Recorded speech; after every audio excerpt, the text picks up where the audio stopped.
ഗുരവേ നമഃ.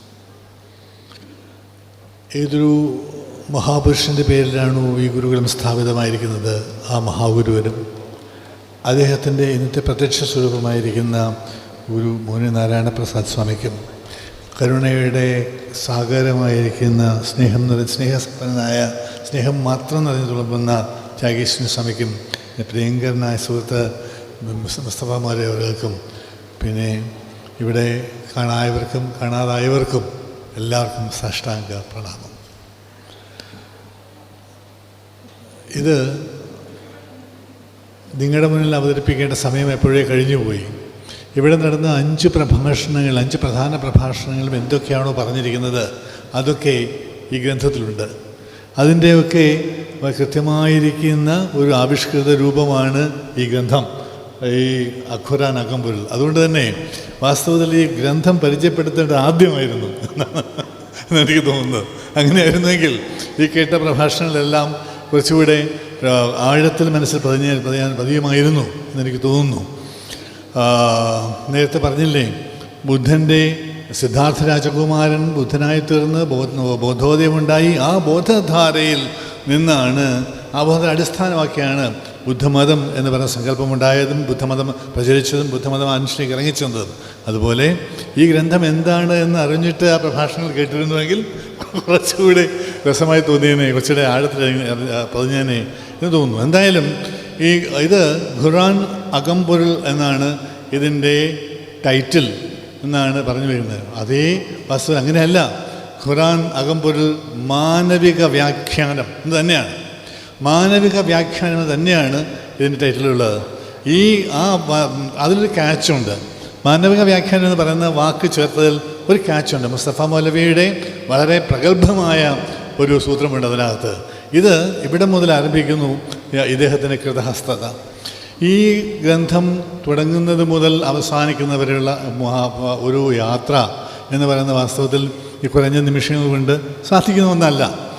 അതുകൊണ്ട് ഈ ഒരു ഓട്ടപ്രദക്ഷിണം അഥവാ ഈ മനോഹരമായ അമൃത സ്രോതസ്സിലേക്ക് ഒരു പടവിറങ്ങി നിന്ന് കാലൊന്നും നനയ്ക്കൽ അത്രമാത്രമേ സാധ്യമാവുള്ളൂ. ഈ സമയം കൊണ്ട് വിശുദ്ധ ഖുർആൻ്റെ മാനവികവും കാലികവുമായ വ്യാഖ്യാനമാണിത് എന്ന് നമുക്ക് ഇത്ര നേരം നടന്ന അനൗൺസ്മെൻറ്റുകളിൽ നിന്നും പ്രസംഗങ്ങളിൽ നിന്നൊക്കെ മനസ്സിലായിട്ടുണ്ടല്ലോ. അത് എങ്ങനെ സാധിക്കുന്നു എന്നുള്ളതാണ് ഇദ്ദേഹത്തിൻ്റെ പ്രാഗൽഭ്യം വെളിപ്പെടുത്തുന്നത്.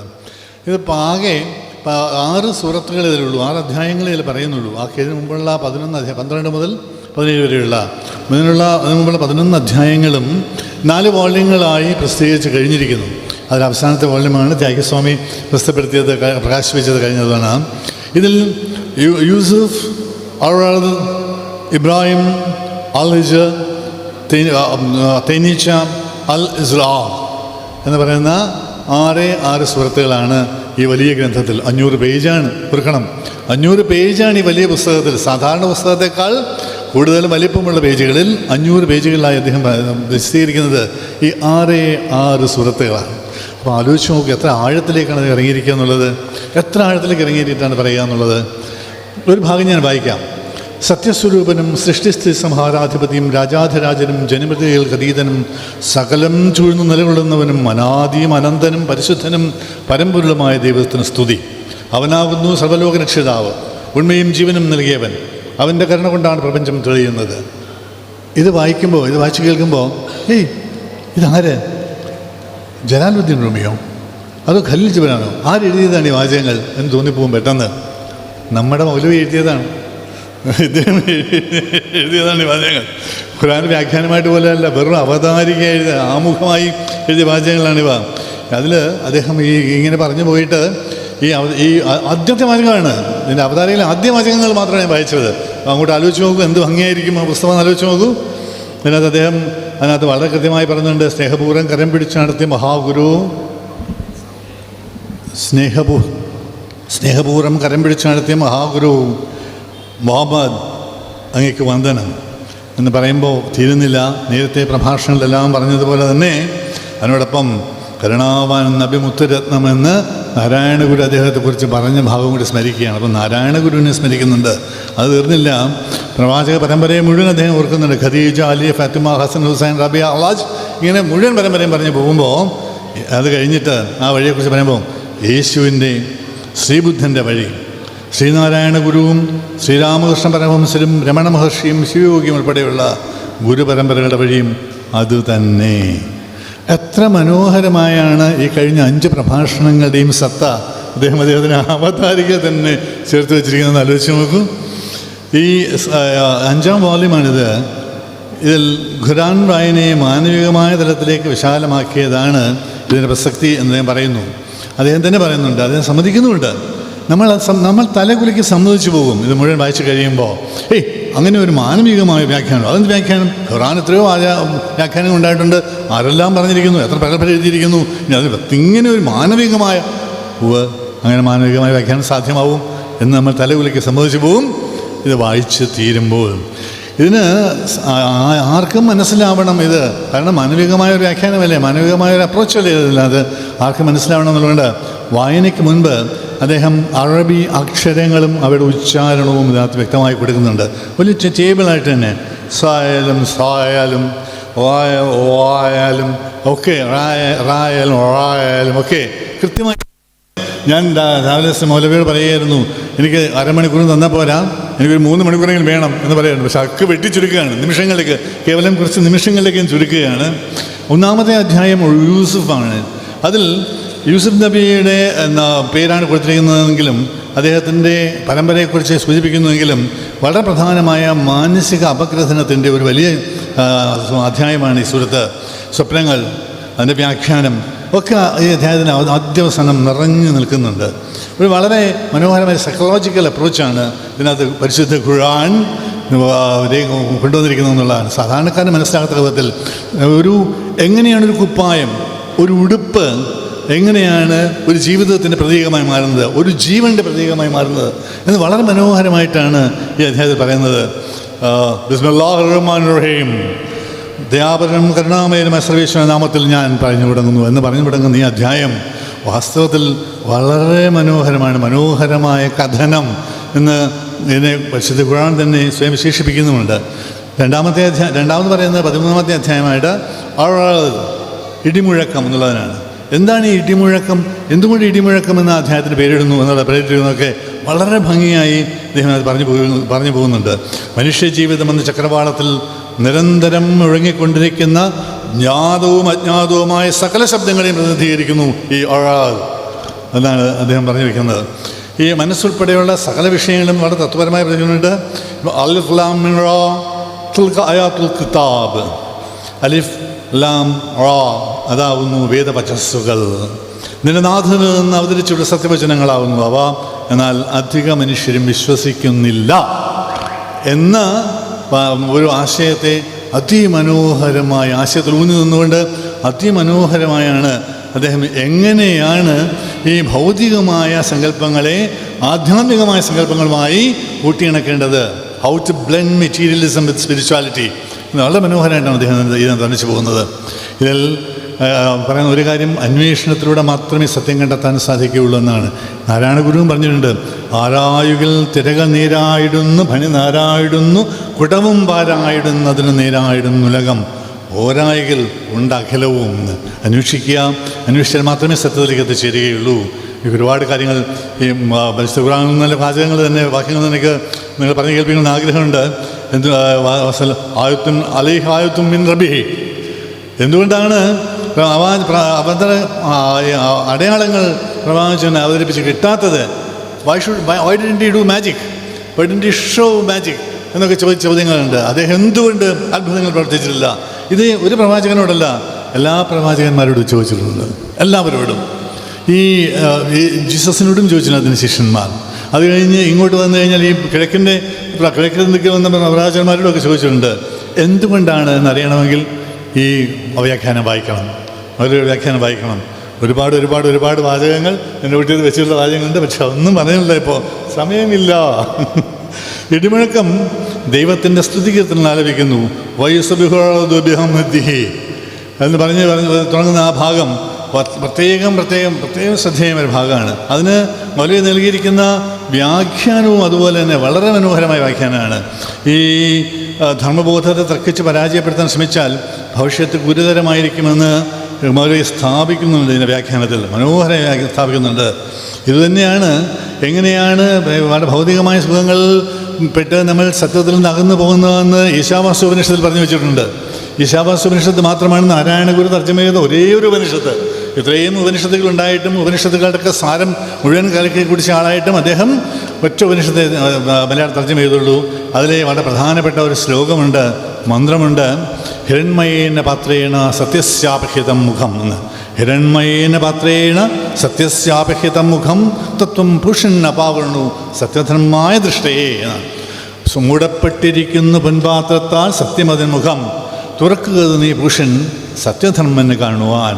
അതുപോലെ ഹിരൺമയമായ സ്വർണ്ണപാത്രം കൊണ്ട് മൂടപ്പെട്ട് വച്ചിരിക്കുന്ന സത്യം സ്വർണ്ണപാത്രത്തിൻ്റെ ഭംഗിയിൽ അഭിരമിച്ച് കാണാതെ പോകരുത്. ആ പാത്രങ്ങളൊക്കെ മാറ്റിയെടുക്കണം എന്ന് മൗലവി ഈ വ്യാഖ്യാനത്തിൽ പറഞ്ഞു വെക്കുന്നുണ്ട്. 14-ാമത്തെ അധ്യായം, ഇതിൽ മൂന്നാമത്തേത് ഖുർആനിലെ പരിശുദ്ധ ഖുർആനിലെ 14-ാമത്തെ അധ്യായം ഇബ്രാഹിം ആണ്. അത് ഇബ്രാഹിം നബിയുടെ നാമമാണ് നൽകിയിരിക്കുന്നത്. അതൊരു പക്ഷേ അദ്ദേഹത്തിൻ്റെ ചരിത്രം ഇതിനകത്ത് പരാമർശിക്കുന്നുകൊണ്ടാവാം എന്ന് മൗലവി എടുത്ത് പറയുന്നുണ്ട്. അതിനകത്ത് 52 വചനങ്ങളുണ്ട് ഈ അധ്യായത്തിൽ. അതിൽ തത്വവും ചരിത്രവുമാണ് പ്രധാനമായിട്ട് പറയുന്നത്. ഇതും വിശുദ്ധ നബി തിരുമേനിയുടെ മക്ക ജീവിതകാലത്ത് മദീനയിൽ വരാൻ തൊട്ട് മുമ്പാണ് ഈ അധ്യായം അവതരിച്ചത്. അതിൽ അലിഫ് ലാം റോ എന്ന ഈ വാക്കുകളിൽ നിന്ന് തന്നെയാണ്, ഈ പ്രധാനപ്പെട്ട ഈ വാക്കുകളിൽ നിന്ന് തന്നെ, ശബ്ദങ്ങളിൽ നിന്ന് തന്നെയാണ് ആ അധ്യായവും ആരംഭിക്കുന്നത്.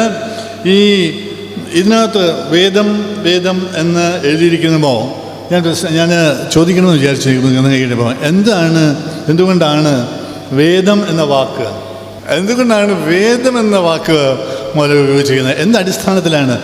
ഈ അധ്യായത്തിൽ അദ്ദേഹം പറഞ്ഞു തരുന്നു, അദ്ദേഹം റിവീൽ ചെയ്യുന്നുണ്ട് എന്താണ് വേദം എന്ന വാക്ക്. കാരണം കിതാബ് എന്ന പദത്തെ ഞാൻ വേദമെന്ന് പരിഭാഷപ്പെടുത്തിയിരിക്കുകയാണ് ഈ ഗ്രന്ഥത്തിൽ. കിതാബ് എന്ന പദം പരിഭാഷപ്പെടുത്തിയപ്പോൾ വേദമെന്ന് പരിഭാഷപ്പെടുത്തുന്നത് അതാണ് ശരിയായ കാരണം. കിതാബ് എന്നതിന് ഗ്രന്ഥമെന്നും രേഖയെന്നും ഡോക്യുമെൻറ്റ്, ബേസിക് ഡോക്യുമെൻറ്റ് എന്ന അർത്ഥമുണ്ട്. അതുകൊണ്ട് അത് അറിവിൻ്റെ എല്ലാം ബേസിക് ഡോക്യുമെൻ്റ് ആയിരിക്കുന്ന വാക്ക്, നമുക്ക് കേൾക്കേണ്ട വാക്ക് വേദമെന്നാണ്. കാരണം ശുദ്ധജ്ഞാനം എന്നാണ് ആ വാക്കിൻ്റെ അർത്ഥം. പ്രകാശം, ശുദ്ധജ്ഞാനം എന്നതിൻ്റെ അർത്ഥം. അതുകൊണ്ട് ഞാനത് ഉപയോഗിച്ചിരിക്കുന്നു. അത് എന്ത് ഭംഗിയായിട്ടാണ് ഒരു മനുഷ്യൻ മാനവികമായ ഒരു വ്യാഖ്യാനം നമ്മുടെ മുന്നിൽ കൊണ്ടുവരുന്നതെന്ന് ആലോചിച്ച് നോക്കൂ. എത്ര വാക്കുകളുണ്ടായിരുന്നു, എത്ര വാക്കുകൾ ഉപയോഗിക്കാമായിരുന്നു. ഈ particular why did I use this particular word എന്നാണ് അതിൻ്റെ കാര്യം വളരെ കൃത്യമായി പറഞ്ഞു തരികയാണ് ഇതിനകത്ത്.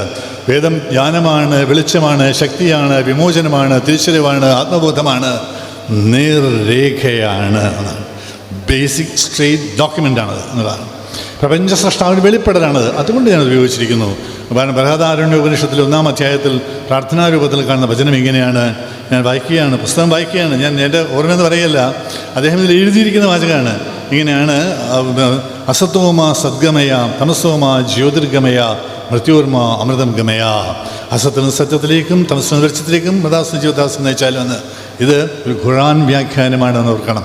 നമ്മളിപ്പോൾ വായിച്ചുകൊണ്ട് കടന്നു പോകുന്നത് പരിശുദ്ധ ഖുർആനുള്ള വ്യാഖ്യാനമാണ്. എന്ത് ഭംഗിയായിട്ടാണ് അദ്ദേഹം അത് ബൃഹദാരണ്യ ഉപനിഷത്തിൻ്റെ പശ്ചാത്തലത്തിൽ കാണുന്നത്. എത്ര മാനവികമായ ദർശനം, എത്ര മനോഹരമായ ദർശനം എന്നുള്ളതാണ്. ഇതെല്ലാം ഒന്ന്, സകലതും ഒന്ന് തന്നെ. നേരത്തെ പ്രസംഗങ്ങളിൽ എല്ലാവരും അല്ല സകല മതസാരവും ഏകമാവുന്നത്, സകലതും ഒന്ന് തന്നെ എന്ന് വളരെ ഭംഗിയായിട്ട് സ്ഥാപിക്കുന്നു അദ്ദേഹം. പ്രവാചകന്മാർക്ക് നിഴലുണ്ടാകില്ല എന്നൊരു ചൊല്ലുണ്ട്.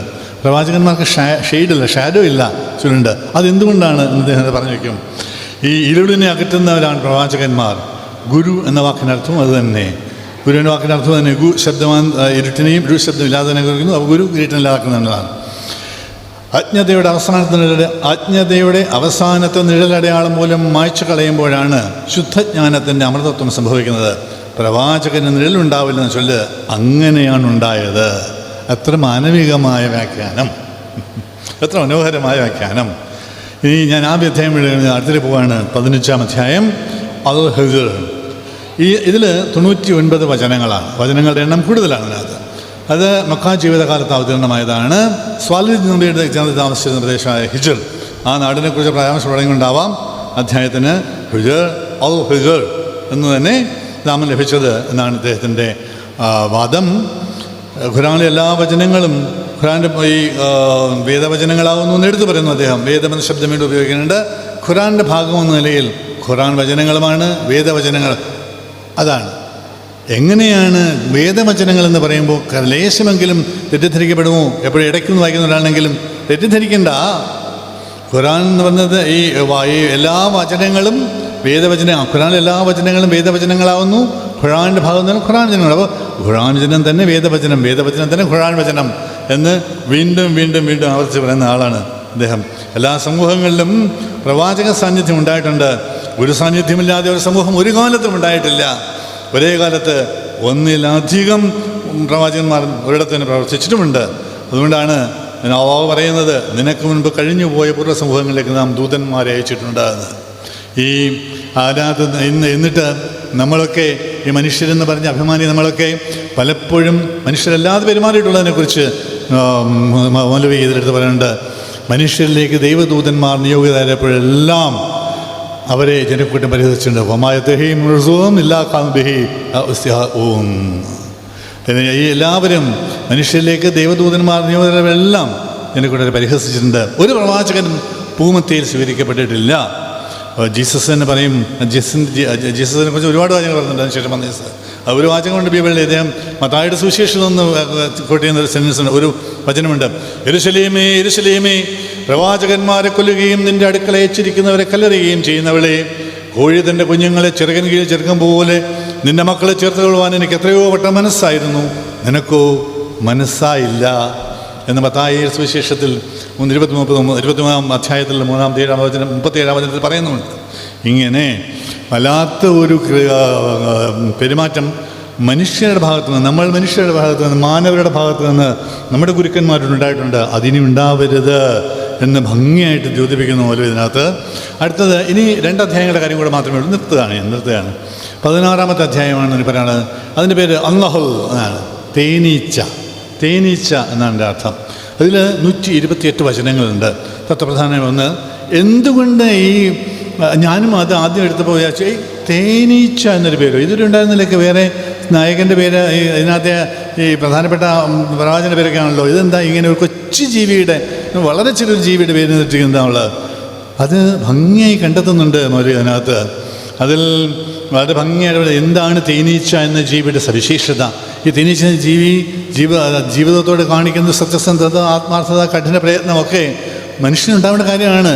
അതുകൊണ്ടാണ് അല്ലാഹു അങ്ങനെ ആ പേരിട്ടിരിക്കുന്നത്. അതിനകത്ത് സംശയിക്കേ വേണ്ട എന്ന് വളരെ ഭംഗിയായിട്ട് പറയുന്നത്. അതിനകത്ത് ഈ തേനീച്ച എന്ന് പറയുന്ന ജീവി എങ്ങനെയാണ് ജീവിക്കുന്നത്, എങ്ങനെയാണ് തേനുണ്ടാക്കുന്നത്, എങ്ങനെയാണ് അതിൻ്റെ ഈ വളരെ കൃത്യമായ അറകളുള്ള, വളരെ കൃത്യമായിട്ട് അറയുള്ള 6 ചുവരുള്ള അറകളുള്ള, അടിക്കടിക്കടിക്കുള്ള ഒരു ക്യാപ്പിലുണ്ടാകുള്ള വലിയ കൂട് പണിയുന്നത് എന്നൊക്കെ അദ്ദേഹം വളരെ റിസർച്ച് ചെയ്ത് പറയുന്നുണ്ട്.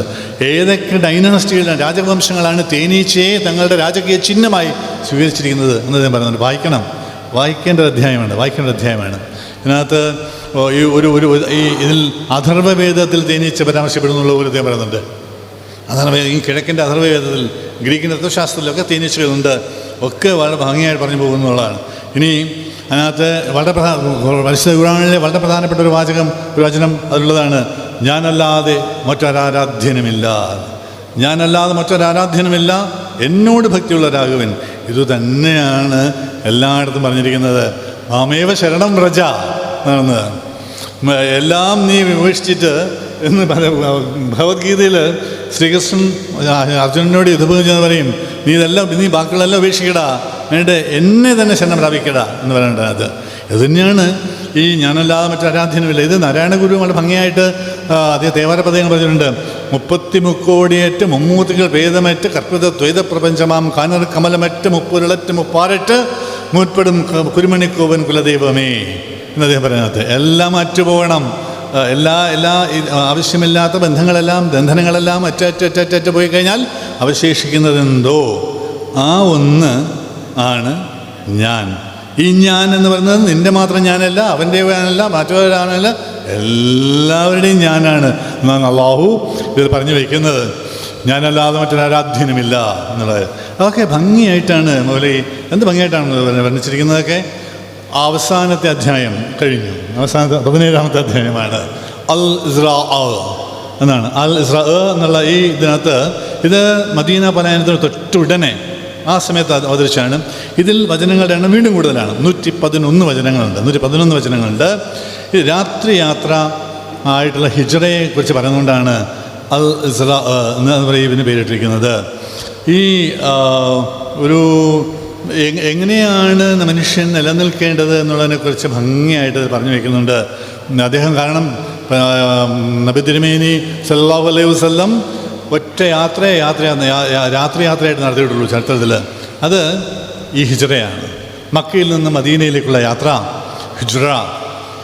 ഈ അബൂജഹൂലും അബൂ യൂസുഫിൻ്റെ ഖുറൈശികളെല്ലാം നടത്തി ഗൂഢാലോചന നടത്തിയിട്ട് അദ്ദേഹത്തെ പ്രവാചകനെ വധിക്കാനായിട്ട് ഒരുപാട് കാര്യങ്ങൾ ചെയ്തിട്ടും ഒന്നും സാധിക്കാതെ പോയ അതിനെല്ലാം അദ്ദേഹം ജയിച്ച ആ മനോഹരമായ കാലം, ആ മനോഹരമായ ഒരു യാത്ര, അതിനെക്കുറിച്ചൊക്കെ അത് പറഞ്ഞ് വരുമ്പോൾ വളരെ നല്ല ഒരു കണ്ടെത്തൽ കൂടെ ഒരു കാര്യം കൂടെ മൗലവി പറഞ്ഞു വയ്ക്കുന്നത്, അല്ലാഹു എന്ന നാമം അറബിയാണ്, അതല്ലാത്തത് എന്നാണ് അതിനർത്ഥം. അതല്ലാത്തത് പിന്നെ ഇതായിട്ടുള്ളതാണ്. അല്ല, അതല്ലാത്തത് ഇതുമല്ലാത്തതാണ്. അതല്ല ഇതുമല്ലാത്തതാണ് ശരിക്കും വാക്കിൻ്റെ അർത്ഥം. അതുമല്ല ഇതുമല്ല, പിന്നെന്താണ്? നടുനിലയിലുള്ളത് പരമമായ സത്യമായിട്ടുള്ളത്, ഇതാണ് അതിന് ആ വാക്കിൻ്റെ അർത്ഥം. അതുകൊണ്ട് അത് അദ്ദേഹം വിശദീകരിക്കുന്നത് നാരായണ ഗുരുവിൻ്റെ ഒരു വചനം വെച്ചിട്ടാണ്.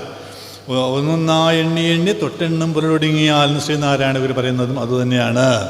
ഏതൊന്നിനെയാണോ എത്തിപ്പിടിക്കാനാകാതെ വാക്കും മനസ്സും പിൻവാങ്ങിക്കളയുന്നത്, ആ ഒന്നാണവൻ. ഇതൊരു ഉപനിഷത്ത് സൂക്തമാണ്. ഈ വാചകം ഏതൊന്നിനെയാണോ എത്തിപ്പിടിക്കാനാവാതെ മനസ്സും വചനവും പിൻവാങ്ങുന്നത്, അതാണവൻ എന്ന ഉപനിഷത്ത് സൂക്തം ഉപയോഗിച്ചിട്ടാണ് ഈ നമ്മുടെ മൗലവി അല്ലാഹു എന്ന വാക്കിനെ വർണ്ണിക്കുന്നത്. അതാണ് പറഞ്ഞത് ഇത് മാനവികമാണ് എന്ന് പറഞ്ഞതും കഴിഞ്ഞ 5 പ്രഭാഷണങ്ങളിലും അവർ പറഞ്ഞ എല്ലാ കാര്യങ്ങളിലും ഇതിലുണ്ട്, ഈ ഗ്രന്ഥത്തിലുണ്ട് എന്ന് പറഞ്ഞതും അതുകൊണ്ടാണ്. അങ്ങനെയുള്ള ഈ ഗ്രന്ഥം 500 പേജുകളുമുണ്ട്. 480 പേജ്, 424 പേജ്, 425 പേജുണ്ട് ഈ ഗ്രന്ഥത്തിൽ. ഹാർഡ് ബൗണ്ട് എഡിഷനാണ്. വളരെ മനോഹരമായി ഉണ്ടാക്കിയിട്ടുണ്ട്. വളരെ ഭംഗിയായിട്ട് പ്രിൻ്റ് ചെയ്തിട്ടുണ്ട്. പ്രിൻ്റൊക്കെ വായിക്കാൻ ഒരു വിഷമവുമില്ല. വളരെ മനോഹരം, ഒന്നാന്തരം മേനി കടലാസിൽ ഭംഗിയായി അച്ചടിച്ചിട്ടുള്ള വലിയ അക്ഷരങ്ങൾ അച്ചടിച്ചിട്ടുള്ള ഒരു ഗ്രന്ഥം. ഇത് പബ്ലിഷ് ചെയ്തിരിക്കുന്നത് ഇദ്ദേഹത്തിൻ്റെ തന്നെ സുഹൃത്തുക്കൾ ചേർന്നിട്ടാണ്. അത് റീഡ് പബ്ലിഷേഴ്സ് എന്നാണ് എൻ്റെ പേര്. കോഴിക്കോടാണ് സ്ഥലം. എൻ്റെ എഡിറ്റർ ജമാൽ കൊച്ചങ്ങാടിയാണ്. ഈ കാണുന്ന മനോഹരമായ കവർ ഉണ്ടാക്കിയിരിക്കുന്ന അതിൽ അബ്ദുള്ളയാണ്. ഇതിൻ്റെ വില 1000 രൂപയാണ്. ഈ ഗ്രന്ഥം ഇന്നിവിടെ വാങ്ങിക്കാൻ കിട്ടും. ഇന്ന് പ്രിയപ്പെട്ട നമ്മുടെ പ്രിയങ്കരനായ മുസ്തഫ മൗലവി അതിൻ്റെ വലിയ ഡിസ്കൗണ്ട് വരുന്നുണ്ട് അന്നത്തെ ദിവസം. അതുകൊണ്ട് ആ ഡിസ്കൗണ്ടൊക്കെ, ആ വിലക്കിഴിവെല്ലാം പ്രയോജനപ്പെടുത്തുക. ഈ ഗ്രന്ഥം വാങ്ങുക, വീട്ടിൽ സൂക്ഷിക്കുക. വെറുതെ പുസ്തക അലമാരിയിൽ വെച്ച് ആളുകളെ കാണിക്കുകയില്ല, വായിക്കുക ഇങ്ങനെ വായിക്കുക, പഠിക്കുക. നിശ്ചയമായ പ്രയോജനം ഉണ്ടാവും. നമുക്ക് മാത്രമല്ല, ഇനി വരാനിരിക്കുന്ന തലമുറകൾക്കും. അങ്ങനെ തലമുറകൾക്ക് വേണ്ടി എഴുതപ്പെട്ട ഒരു ഗ്രന്ഥമാണിത്. ഈ ഗ്രന്ഥം പരിചയപ്പെടുത്താൻ സാധിച്ചതിൽ എനിക്ക് അനൽപമായ ആനന്ദമുണ്ട്. അതിൻ്റെ അവസരം തന്ന പ്രിയങ്കരനായ സുഹൃത്ത് ശ്രീ മുസ്ലിം മൗലവിയോടും നമ്മുടെ ഗുരുവിനോടും ഒക്കെ നന്ദി രേഖപ്പെടുത്തിക്കൊള്ളട്ടെ. ഒപ്പം ഇത്രയും വൈകിയിട്ടും ഇത്രയും സമയം 10-15 മിനിറ്റ് എന്നെ കേൾക്കാൻ മനസ്സ് കാണിച്ച നിങ്ങൾക്ക് ഓരോരുത്തർക്കും നന്ദി. എല്ലാവരുടെയും കാൽക്കലും സാഷ്ടാംഗ നമസ്കാരം.